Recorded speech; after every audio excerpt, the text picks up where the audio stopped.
안녕하세요 여러분. 오늘은 조금 반가운 소식을 알려드리려고 하는데요. 트럼프 행정부 움직임이 점점 빨라지고 있습니다. 아직 인사 임명이 완료되지 않은 상황이지만 한국의 상황에 개입할 준비를 하나하나 해나가고 있습니다.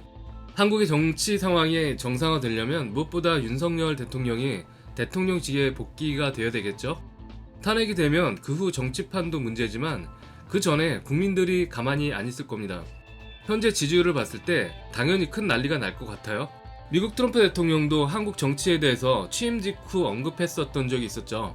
한국의 야당이 대통령을 탄핵하려는 움직임에 대해서 좀 비꼬는 듯이 그렇게 얘기를 했었는데요. 트럼프 대통령이 탄핵 동조 세력들에 대해서 한국의 상황이 혼란스럽다, 그들이 탄핵을 멈춘다면 윤 대통령을 만나겠다, 그러는데 실제로는 윤 대통령 만나서 할 일이 있는데 당신네들이 탄핵하는 바람에 만나지 못하고 있는 상황이다. 탄핵 찬성 세력들을 약간 비꼬는 투로 말을 했습니다.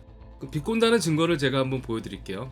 우선 1월 30일날 방송된 VOA 뉴스 중에 트럼프 측근으로부터 한국 관련 발언이 나왔는데요. 피트 리케츠 상원의원, 이분의 직함이 정확히 상원 외교위 동아태 소위원회 위원장이에요. 간단하게 네브래스카주의 상원의원이고 외교 정책 중에 아시아 태평양 지역을 담당하신 분입니다. 특히 한국, 일본, 북한, 중국과 관련된 그런 외교를 다루는 인물입니다. 그리고 이분 사이버 안보 정책도 관여하시는 분이에요. 이분 인터뷰를 한번 보겠습니다. 한국 야당이 중국이라는 악의적인 영향력에 대응하기 위해 한미일 관계가 얼마나 중요한지 인식했으면 좋겠다. 그러니까 많이 중요하니까 딴 생각하지 마라. 그런 의미인 것 같고, 미국은 북한 중공 문제에 대해서 초당적이다. 한국인들도 미국처럼 같은 방식으로 바라보기를 바란다, 이렇게 말을 했습니다. 즉 자기네들 기조를 따르라는 이야기인데, 탄핵 같은 싸움 이제 그만하고 친중, 친북 이런 거 생각하지 말고 한미일 공조에 신경을 써라 라는 말을 외교적 수사로 좀 점잖게 표현하고 있어요.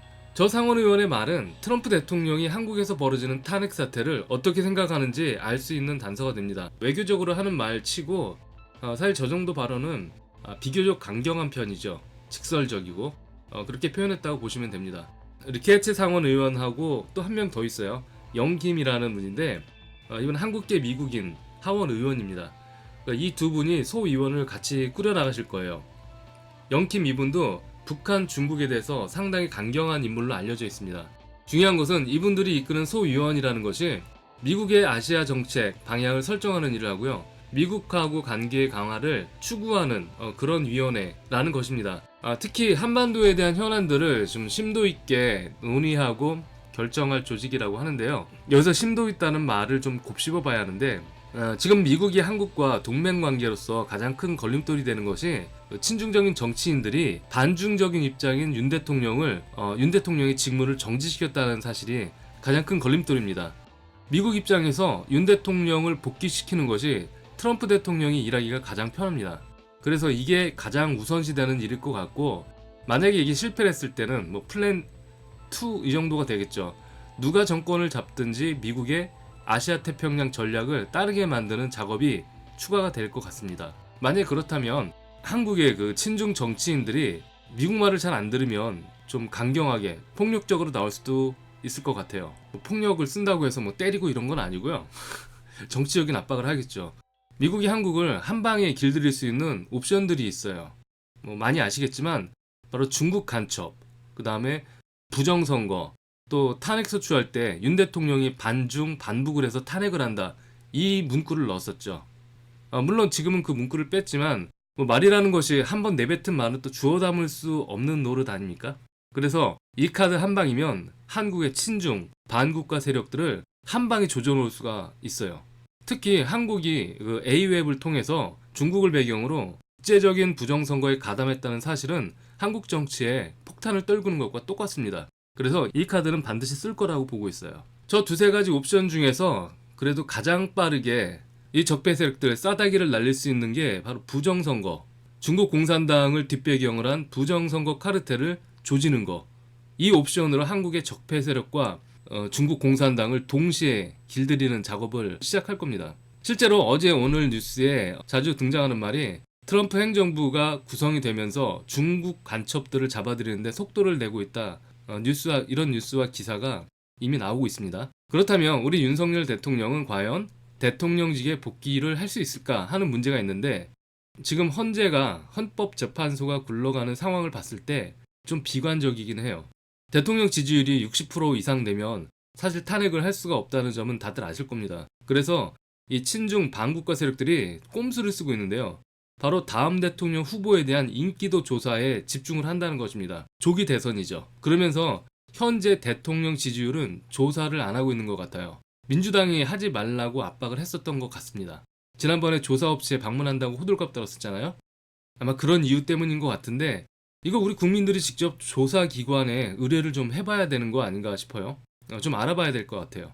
자, 그럼 다시 원론으로 돌아와서, 그렇다면 과연 트럼프 대통령은 윤 대통령을 지켜줄 것인가 하는 문제. 우선 윤 대통령이 계엄령을 선포한 배경에 대해서 잠깐 생각을 해볼게요. 윤 대통령은 군인 출신도 아니죠. 또 정치 경험이 많은 것도 아니고, 그렇기 때문에 정치판에 인맥이 튼튼한 것도 아니거든요. 그런데 겁도 없이 계엄을 선포를 했어요. 도대체 뭐 믿고 계엄을 선포했을까? 이런 의문이 들었었는데, 부정선거, 선관위 압수수색이라는 말을 듣는 순간 트럼프가 가장 먼저 떠올랐습니다. 트럼프 대통령이 2020년 바이든에게 패배를 하면서 대규모 선거 조작이 있었다 이렇게 주장을 했었어요. 당시 트럼프 측근이었던 마이클 플린, 시드니 파월 이 두 사람이 군을 동원을 한 계엄령을 선포할 필요가 있다라고 주장을 하기도 했었습니다. 여러분, 이 마이클 플린이라는 사람을 조금 주목을 해주세요. 왜냐하면 이 플린이 전 국방정보국 국장이었습니다. 우리가 알고 있는 DIA, 트럼프하고 굉장히 가까운 사이예요. 이 조직이 한국 선관위에 블랙옵스 작전을 했던 조직입니다. 원래는 저 마이클 플린을 국방장관으로 선임하려고 했었는데요. 플린이 좀 문제가 좀 있었어요. 과거에 러시아하고 외교 스캔들이 있던 인물인데, 그렇기 때문에 상원을 통과하기 힘들 것 같다 이런 판단 아래 현재 피트 헤그세스라는 좀 젊은 국방장관을 앉히게 됐는데, 이 사람이 1980년생이에요. 44살이고 거의 뭐 바지사장으로 보여요. 보통 국방장관을 하려면 군대에서 장군 출신이어야 되는데 이 사람은 그냥 소령으로 제대를 했고요. 그리고 펜타곤에 지지 세력이나 이런 것이 없는 좀 풋내기 국방장관이에요. 그 상황을 보니까 실질적으로는 트럼프 대통령이 국방장관 역할을 하고, 이 사람은 그냥 행동대장 정도? 뭐 그 정도 되는 사람입니다. 지금은 그냥 그렇게만 알고 계시면 될 것 같아요. 그래서 2020년에 계엄령을 때려서 부정선거 조사를 하려고 했었는데, 그 당시에 새로 임명된 국방장관 크리스토퍼 밀러라는 사람이 군을 정치에 개입시키면 안 된다 그러면서 계엄령을 반대를 하는 바람에 그게 무산이 됐습니다. 이거는 팩트예요.